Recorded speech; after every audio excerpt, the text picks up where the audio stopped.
আসসালামু আলাইকুম ওয়া রাহমাতুল্লাহি ওয়া বারাকাতুহু। আজকে আমরা এই শিরোনামে আহলে বাইতের প্রতি ভালোবাসা রাখা ওয়াজিব, আর পক্ষান্তরে ইয়াজিদ ইয়াজিদ তাকে তার প্রতি ঘৃণা প্রদর্শন করা মুসলিমদের জন্য কর্তব্য উচিত।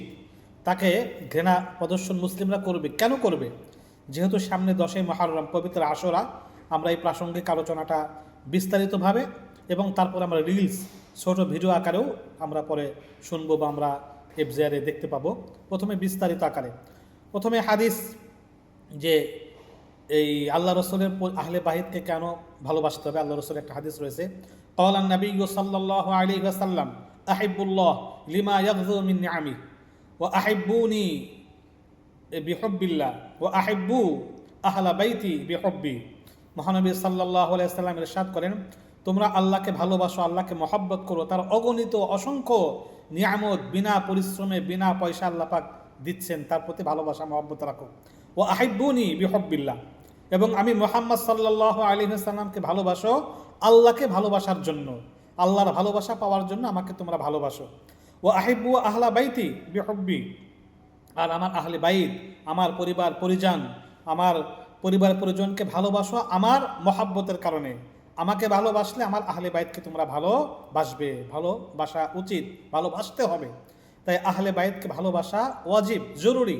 পক্ষান্তরে ইয়াজিদ, যে আল্লাহ রসুলের কলিজার টুকরা, এই আহলে বাইতকে নির্মমভাবে শহীদ করেছিল, তার প্রতি মুসলমানদের ঘৃণা প্রদর্শন করা বা ঘৃণা থাকবে, এটাই স্বাভাবিক। যাই হোক, ইয়াজিদ তিনটা কারণে মুসলিমরা ইয়াজিদকে ঘৃণা করে। তিনটা কারণে, মারাত্মক তিনটা কারণ। তার 3 বছর 9 মাস শাসন আমলে, খেলাফত আমলে সে তিনটা এমন মারাত্মক অপরাধ করে, যেই তিনটা কারণে কোনো মুসলিম তাকে ভালোবাসতে কোনো অবস্থাতেই পারে না। 1 নাম্বার, যেটা আপনারা সবাই জানেন, কারবালা প্রান্তরে মহানবী সাল্লাল্লাহু আলাইহি ওয়াসাল্লামের কলিজার টুকরা হযরত হুসাইন রাদিয়াল্লাহু আনহু কে অত্যন্ত নির্মমভাবে পিপাসার্ত অবস্থায়, রোজা অবস্থায় তাকে শহীদ করে, তার পরিবার পরিজন সবাইকে শহীদ করে। এই প্রায় সবাইকে, বা কিছু বাচ্চা মহিলাদের ছাড়া সবাইকে নির্মমভাবে ইয়াজিদ প্রত্যক্ষ এবং পরোক্ষভাবে নির্মমভাবে শহীদ করে। এই একটা 1 নম্বর কারণ। 2 নম্বর কারণ হলো যে কারবালা প্রান্তরে ইমাম হুসাইন রাদিয়াল্লাহু আনহুকে শহীদ করার পরে যখন মদিনার কিছু সাহাবায়ে কারাম এই ব্যাপারে একটু আওয়াজ তোলে, একটু বিদ্রোহের মতো করে একটু আওয়াজ তোলে, ইয়াজিদ তার একটা বিশাল বড় বাহিনী পাঠিয়ে দেয়, যাও মদিনার সেই সমস্ত সাহাবি, সেই সমস্ত মুসলমানদেরকে ধ্বংস করে দিয়ে আসো। ইয়াজিদের বাহিনী মদিনার খুব নিকটেই হাররাতে সে অবস্থান নেয়। হাররা হলো মদিনার নিকটে পূর্ব পশ্চিম কোণে কিছু পাহাড়ের ওই জায়গাটাকে হাররা বলে। কেন? সূর্যের তাপে তাপের পাহাড় ঝলসে যায়, যার কারণে ওই এলাকাটা সবসময় উত্তপ্ত এবং গরম থাকে। আর হাররা মানে উত্তপ্ত এলাকা, গরম এলাকা, এই কারণে তাকে হাররা বলা হয়। এখানে এসে জমায়েত হয় মদিনার মুজাহিদ সাহাবায়ে কারামরা। মুসলমানরা তাদের সাথে যখন যুদ্ধ করতে যায়, এই সাহাবায়ে কারাম মুসলমানরা নির্মমভাবে তারা মৃত্যুবরণ শহীদ হন, ইয়াজিদের বাহিনী জয়ী হয়। তারা জয়ী হয়ে এসে মসজিদে নববীতে এসে যে সমস্ত সাহাবায়ে কারাম ছিলেন এবং বৃদ্ধা সাহাবায়ে কারাম তাদের সন্তানদেরকে নির্মমভাবে হত্যা করে। এমনকি মসজিদে নববীর সাথে বেয়াদবি করে, এমনকি মসজিদে নববীর আজান একামত বন্ধ হয়ে যায়। মসজিদে নববীকে ঘোড়ার আস্তাবল, ঘোড়া বানানোর জায়গা হিসেবে তারা ব্যবহার করতে থাকে। আর অথচ মহানবী সাল্লাল্লাহু আলাইহি সাল্লাম ইরশাদ করেন যে আমি তাদের প্রতি অভিশাপ করছি, আল্লাহ পাকের অভিশাপ লানত, যারা মহাজির আনসার সাহাবীকে ভীত করবে এবং মসজিদ নববীর মুসল্লিদেরকে ভীত সন্ত্রস্ত করবে, তাদের উপর আমার লানত। এইভাবে এই মসজিদ নববীর সাহাবায়ে কেরামদেরকে হত্যা করা হয়, আজান একামত বন্ধ হয়ে যায়। হযরত সাঈদ ইবনে মুসাইয়্যিব রাদিয়াল্লাহু আনহু তিনি মসজিদ নববীতে অবস্থান করতেন। তিনি বর্ণনা করেন যে ওই সময় আজান একামত বন্ধ, মসজিদের আশেপাশে রক্তাক্ত দেহ বডি পড়েছিল। এক পর্যায়ে আজান একামত বন্ধ, কীভাবে নামাজ পড়বো, বুঝবো কীভাবে? ওই সময় তো ঘড়ি ছিল না, মোবাইল ছিল না, কীভাবে বুঝবো নামাজের সময়? যে আশ্চর্যের বিষয়, তিনি বলেন যে আজানের সময়, নামাজের সময় মহানবী সাল্লাল্লাহু আলাইহি ওয়াসাল্লামের রওজা মুবারক থেকে আজান ভেসে আসতো, আজানের সুর আসতো এবং গুনগুন আওয়াজ আসতো। আমরা তখন বুঝতাম এখন নামাজের সময়, তখন আমরা নামাজ আদায় করতাম। সুবহানাল্লাহি ওয়া বিহামদি। মহানবী সাল্লাল্লাহু আলাইহি সাল্লাম ইন্তেকালের পরেও তার মুজিজা জারি আছে, অব্যাহত আছে, যেটা যুগে যুগে অনেক আলেম ওলামা সাহাবা একরাম তাবিঈন তাবে তাবিঈন প্রত্যক্ষ করেছেন। এই দিকে হলো 2 নম্বর কারণ, মদিনাতে আজান একামত বন্ধ করা এবং মদিনার মসজিদে নববীতে সাহাবা একরামদের হত্যা করা, মদিনার অনেক সাহাবী অনেক মুসলমানদেরকে হত্যাতে সে করেছে। 3 নম্বর কারণ হলো 64 হিজরিতে, এটা তার পরের বছর 64 হিজরিতে সে ওই হযরত আব্দুল্লাহ ইবনে জুবাইর রাদিয়াল্লাহু আনহু, এই বিখ্যাত সাহাবী, দেখেন সাহাবা একরাম যখন মক্কা থেকে হিজরত করে মদিনায় গেলেন, মদিনায় যাওয়ার পরে সাহাবা একরামের কোনো বাচ্চা কাচ্চা হয় না মুহাজির সাহাবীদের। ইহুদি এবং মুনাফিকরা বলতে থাকে যে এই মুহাজিরদের কোনো বাচ্চা কাচ্চা হবে না, আবহাওয়া পরিবর্তন বা বিভিন্ন কারণে তাদের শক্তি কমে যাওয়ার কারণে তাদের কোনো বাচ্চা কাচ্চা হবে না। সমালোচনা করতে থাকে, মহিলাদের মুখে মুখে থাকে ইহুদি মুনাফিক মহিলাদের, যে সাহাবায়ে কেরামদের মুহাজিরদের কোনো বাচ্চা কাচ্চা হবে না। কিন্তু এটা ভঙ্গ করে সর্বপ্রথম মুহাজির সাহাবীদের বাচ্চা, প্রথম বাচ্চা এই হযরত আব্দুল্লাহ ইবনে জুবাইর রাদিয়াল্লাহু আনহু, তিনি জন্মগ্রহণ করেন মদিনাতে, জন্মগ্রহণ করেন। সাহাবায়ে কেরাম তার জন্মে আনন্দ মিছিল করেন। মহানবী সাল্লাল্লাহু আলাইহি ওয়াসাল্লাম এই আব্দুল্লাহ ইবনে জুবাইর রাদিয়াল্লাহু আনহুকে কোলে নিয়ে আদর করেন, চুম্বন করেন, বুকের সাথে লাগিয়ে রাখেন, যে মুহাজিরদের প্রথম সন্তান। ইহুদি এবং মুনাফিকরা যে সমালোচনা করত, আল্লাহ পাক রব্বুল আলামিন সেই সমালোচনার নস্যাৎ করে দিয়েছেন। এই আব্দুল্লাহ ইবনে জুবাইর রাদিয়াল্লাহু আনহু কে জানেন? হযরত আবু বকর সিদ্দিক রাদিয়াল্লাহু আনহুর বড় মেয়ে হযরত আসমা রাদিয়াল্লাহু আনহার ছেলে, আবু বকর সিদ্দিক রাদিয়াল্লাহু আনহুর নাতি এই আব্দুল্লাহ ইবনে জুবাইর। তিনি ইমাম হুসাইন রাদিয়াল্লাহু আনহুর শাহাদতের পরে ইয়াজিদের বায়াত বা আনুগত্য গ্রহণ করেন নাই। তিনি মক্কাতে নিজেই খলিফার আদলে, সমাজ ব্যবস্থায় খলিফাদের হযরত আবু বকর, হযরত ওমর, হযরত ওসমান, হযরত আলী, তাদের আদলে এই মক্কাতে রাষ্ট্র পরিচালনা করতে থাকেন, খলিফা হিসাবে ঘোষণা করেন, মানুষ তাকে খলিফা হিসাবে ঘোষণা করেন। ওইভাবে তিনি রাষ্ট্র পরিচালনা করতেছিলেন ইনসাফের ভিত্তিতে। ইয়াজিদের মাথা খারাপ, যে অবশ্যই যে কোনো অবস্থাতেই এই আব্দুল্লাহ ইবনে জুবাইরকে মানে বায়াতে বাধ্য করতে হবে। তখন তাকে প্রলোভন দেওয়া হয়, প্রচুর টাকার প্রলোভন দেওয়া হয়, তাকে হুমকি দেওয়া হয়, কিন্তু কোনো হুমকি, কোনো প্রলোভন মানে তাকে কাবু করতে পারে নাই। ইমাম হুসাইন রাদিয়াল্লাহু আনহু যেরকম বাতিলের সাথে আপোষ করেন নাই, এই আব্দুল্লাহ ইবনে জুবাইর রাদিয়াল্লাহু আনহু এই ইয়াজিদের এই বাতিলের সাথে আপোষ করেন নাই। তিনি ইমাম হুসাইন রাদিয়াল্লাহু আনহুর পথে অনুসরণ করেছেন। যাই হোক, এই ইয়াজিদ আব্দুল্লাহ ইবনে জুবাইর রাদিয়াল্লাহু আনহুকে হত্যা করার জন্য এবং তার অনুসারীদেরকে হত্যা করার জন্য বিশাল বড় একটা বাহিনী পাঠিয়ে দেয়। সেই বাহিনী আবু কুবাইস, মক্কা মসজিদের পাশে আবু কুবাইস, জাবালে আবু কুবাইস ঠিক কাছাকাছি, ওইখান থেকে উপরে উঠে যখন সাহাবায়ে কেরাম এবং মক্কার মুসলিমরা নামাজ পড়তে আসে, ওই সময় পাথর নিক্ষেপ করে করে, ওই সময় আবু কুবাইস পাহাড় থেকে পাথর নিক্ষেপ করে করে সাহাবায়ে কেরাম এবং মুসলমানদেরকে হত্যা করতে থাকে, শহীদ করতে থাকে। এবং তারপরে নেমে এসে মক্কা, কাবাঘর, বাইতুল্লাহ, এখানে যে সমস্ত সাহাবায়ে কেরাম এবং মুসলমানদেরকে পেয়েছে তাদেরকেও নির্মমভাবে শহীদ করেছে। এবং আবু কুবাইস পাহাড় থেকে পাথরের সাথে তীর নিক্ষেপ করেছে, তীরের সাথে আগুন জ্বালিয়ে সেই তীর হযরতে আব্দুল্লাহ ইবনে জুবাইর রাদিয়াল্লাহু আনহুর তাঁবুর দিকে নিক্ষেপ করে, তাঁবুতে আগুন লেগে যায় এবং সেখান থেকে কাবাঘর, আল্লাহর ঘর, আল্লাহু আকবার, আল্লাহর ঘর, কাবাঘরে আগুন লেগে যায় এবং কাবাঘরের ভিত নড়বড় হয়ে যায়, কাবাঘরের গ্লাব পুড়ে যায়, এই কাবাঘরের স্ট্রাকচার অনেকটা নষ্ট হয়ে যায়।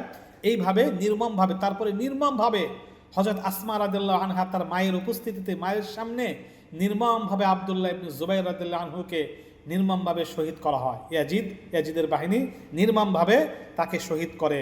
অনেক সাহাবীর রক্তে রঞ্জিত হয় সেই কাবা চত্বর এবং আল্লাহর ঘরের দরজা, মানে অনেক সাহাবীর রক্তে রঞ্জিত হয়। বিশেষ করে আব্দুল্লাহ ইবনে জুবাইর রাদিয়াল্লাহু আনহুর রক্তে রঞ্জিত হয় কাবা ঘর, কাবার দরজা এবং কাবার চত্বর, কাবার মাতাফ, এখানে অনেক সাহাবীর রক্ত রঞ্জিত হয়। এই জন্য এই 3টা কারণে, এই যে 3টা কারণ, 1 নম্বর হলো যে ইমাম হুসাইন রাদিয়াল্লাহু আনহুকে নির্মমভাবে শহীদ, 2 নম্বর হলো হাররা যুদ্ধে অনেক সাহাবায়ে কেরামদেরকে শহীদ করা হয়েছে এবং মদিনার অনেক মুসলমানদের, সাহাবীদেরকে মসজিদে নববীতে হত্যা করা হয়েছে, 3 নম্বর হলো 64 হিজরিতে হযরত আব্দুল্লাহ ইবনে জুবাইর রাদিয়াল্লাহু আনহুকে শহীদ করেছে এবং কাবাঘরে আগুন দিয়েছে এবং কাবাঘরের গিলাফ পুড়িয়ে ফেলেছে। এই 3টা কারণে ইয়াজিদকে কোনো অবস্থাতেই কোনো মুসলমান ভালোবাসতে পারে না, ভালোবাসা রাখতে পারে না। দুঃখজনক হলেও সত্য, অনেক সম্প্রদায় আছে, বিশেষ করে অনেক লামাযাবি ভাই আছে, ইয়াজিদের অনেক প্রশংসা করে, অনেক গুণ কীর্তন গায়। এটা তাদের বিভ্রান্ত করে বক্তব্য, তাদের কথাটা মোটেও সঠিক না। ইয়াজিদের কোনো প্রশংসা করা যাবে না, ইয়াজিদের বিষয়ে কোনো মহাব্বত রাখা যাবে না। তবে হ্যাঁ, মাসআলা অনুযায়ী সরাসরি তাকে কাফের বলা উচিত হবে না বা উচিত না। কাফের সরাসরি সে কাফের না, কিন্তু সে ফাসেক, সে ফুজ্জার, সে পাপিষ্ঠ, সে নির্দয়। এই জন্য তাকে কোনো অবস্থাতেই তাকে মহাব্বত করা যাবে না, তাকে ভালোবাসা প্রদর্শন করা যাবে না। তার নামের সাথে কোনো অবস্থাতে রহমতুল্লাহ আলাই এরকম শব্দ ব্যবহার করা যাবে না। ইয়াজিদ লানাতুল্লাহ, ইয়াজিদের উপর আল্লাহর অভিশাপ, এরকম শব্দ ব্যবহার করা যাবে, অন্য কোনো কিছু ব্যবহার করা উচিত বলা যাবে না, বা কোনো অবস্থাতেই উচিত হবে না। অনেক ভাই আছে তাদের গুণ কীর্তন করে থাকে, অবশ্যই সেটা মানে সঠিক নয়। এই 3 বছর 9 মাস, 7 থেকে 9 মাসের ভিতরে ইয়াজিদ এই 3টে কাজ মারাত্মক, আরও অনেক কাজ রয়েছে যেগুলো বর্ণনা করা অনেক লম্বা সময়ের প্রয়োজন। এই 3টা কাজ করার কারণে ইয়াজিদ কিয়ামত পর্যন্ত অভিশপ্ত থাকবে, মৃত্যু পরবর্তী জীবনে অভিশপ্ত থাকবে। এখন এই জালিম ইয়াজিদ এবং ইয়াজিদের সাথে যারা জুলুমে অংশগ্রহণ করেছিল তাদের কি পরিণত হয়েছে সেই সম্পর্কে আমরা একটু আলোচনা শুনব। এই জীবনের শেষ বছরে 64 হিজরিতে যেদিন কাবা ঘরে আগুন দেওয়া হয়েছে, ইয়াজিদের বাহিনী আগুন দিয়েছে, ওই দিন থেকে ইয়াজিদের এমন রোগ সৃষ্টি হয়েছে যে ইয়াজিদের এমন পিপাসা রোগ সৃষ্টি হয়েছে, মারাত্মক পিপাসা, পানি আনে পান করতে পারে না, কোনো রকমভাবে পান করলেও সে পানি দ্বারা পিপাসা নিবারণ হয় না, জলাতঙ্ক রোগের মতো। পানি দেখলে ছটফট করে, পানি পান করলেও ছটফট করে। পিপাসা রোগ আল্লাহ পাক সৃষ্টি করে দিয়েছেন, কারণ ইয়াজিদ ইমাম হুসাইন রাদিয়াল্লাহু আনহু এবং তার পরিবারের জন্য এই ফোরাত নদীর পানি বন্ধ করে দিয়েছিল, কোনো পানি পান করতে দেয় নাই। আল্লাহ পাক রব্বুল আলামিন তার মৃত্যুর আগে শাস্তি দেওয়ার জন্য তার পিপাসা রোগ সৃষ্টি করে দিয়েছেন, সে পানি পান করতে পারে নাই, যন্ত্রণায় ছটফট করতো, মাথা ব্যথা করতো। এমনকি সে মাথা যন্ত্রণা কমানোর জন্য, মানে একটু আরাম আয়েশ করার জন্য, একটু ভালো থাকার জন্য প্রচুর পরিমাণে শরাব মদ পান করত, প্রচুর পরিমাণে নেশা করত। এইভাবে আল্লাহ পাক রব্বুল আলামিন তাকে পানি পিপাসার রোগ তাকে দিয়েছিলেন। এক পর্যায়ে গোসলখানা গিয়ে, 2টে বর্ণনা আছে, গোসলখানায় সে নির্মমভাবে যেরকম কাদিয়ানীদের যে প্রতিষ্ঠাতা মির্জা গোলাম আহমদ কাদিয়ানী, সে বাথরুমে ময়লার মধ্যে, স্তূপের মধ্যে পড়ে মৃত্যুবরণ করে, অথচ সে নবী দাবি করেছিল।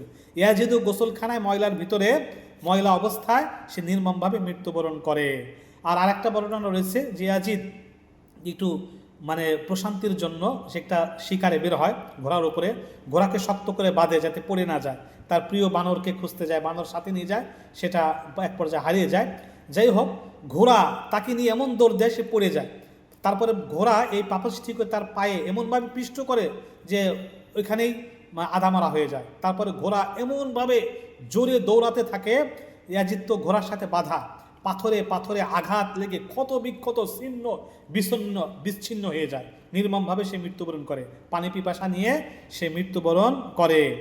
এবং তার লাশটা দামেস্কের এই যে ময়লার স্তূপ, সিরিয়ার ময়লার স্তূপের মধ্যে তাকে দাফন করা হয়। তার ছেলে খালিদ বিন ইয়াজিদ, মুআবিয়া বিন ইয়াজিদ এই ব্যাপারে কোনো মন্তব্য তারা করে নাই। তার কবরটাও ময়লায় জায়গা এইভাবে হয়েছে।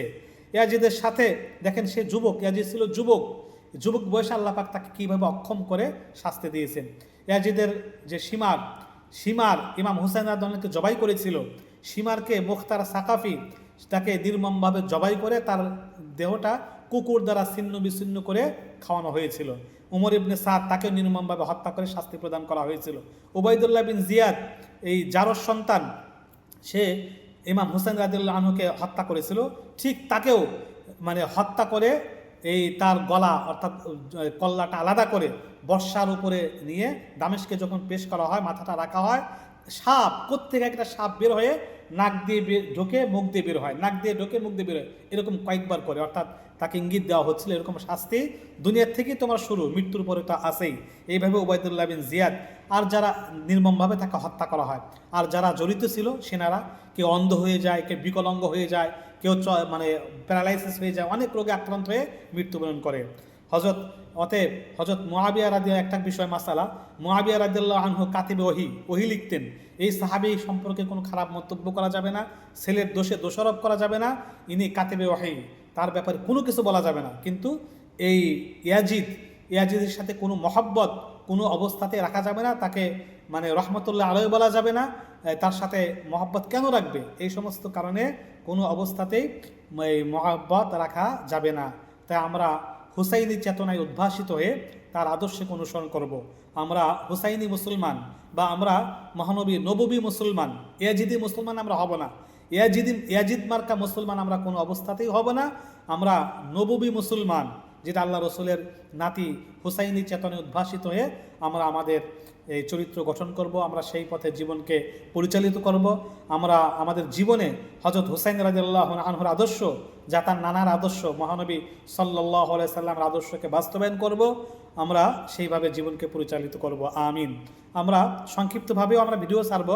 আমরা এখন বিস্তারিতভাবে আহলে বাইতের প্রতি ভালোবাসা রাখা জরুরি এই সম্পর্কে একটা হাদিস শুনলাম, এবং ইয়াজিদকে 3টা কারণে ঘৃণা করবে মুসলমানরা, এবং ইয়াজিদ সহ এই সমস্ত জালিমের শাস্তি কী হয়েছিল আমরা এতক্ষণ আলোচনা শুনলাম। আল্লাহ পাক রব্বুল আলামিন আমাদেরকে জানা মানার এই তৌফিক দান করুন। আমিন।